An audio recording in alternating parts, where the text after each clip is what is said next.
कधीच नाही चुकणार तुमचे फेवरेट टीव्ही शोज झी5 सोबत, तेही एकदम फ्री। विरोचक मेल्यानंतर मला असं वाटत होतं की आता सगळं काही सुरळीत होईल। त्यानंतर शतग्रीव आला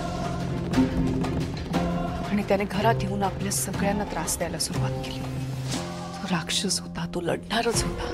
त्याने रीमा आणि ईशाला त्रास दिला, याचा मला सगळ्यात जास्त राग आला होता।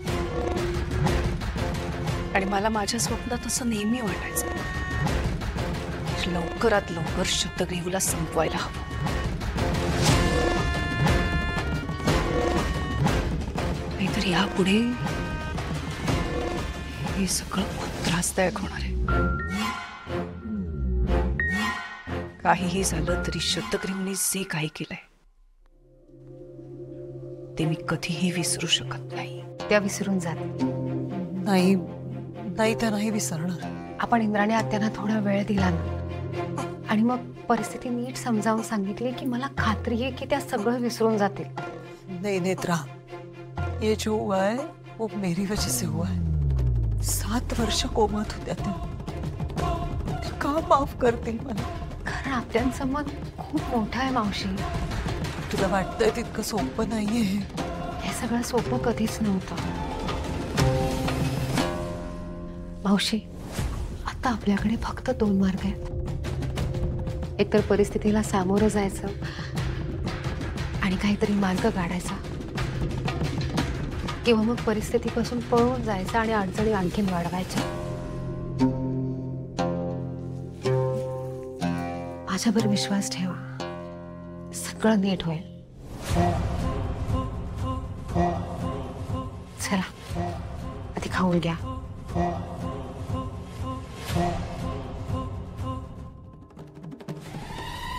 माझी सगळ्यांना एक विनंती आहे, शतग्रीवचं नाव घरात घेऊ नका।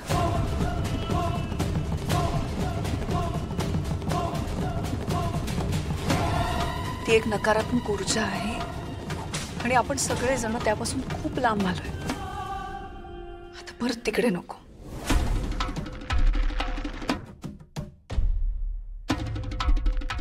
इथून पुढे हा विषय या घरात नकोच। एक शेवटचा प्रश्न इंद्राणी, समजा तो शतग्रीव किंवा ती मैथिली सेनगुप्ता परत तुमच्या समोर आली तर काय कराल?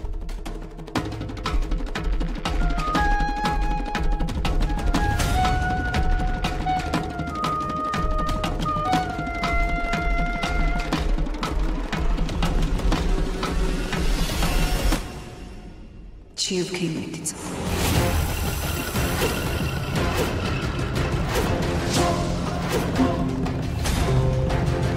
झी5 ॲप डाउनलोड करा आणि पहा सर्व एपिसोड्स एकदम फ्री।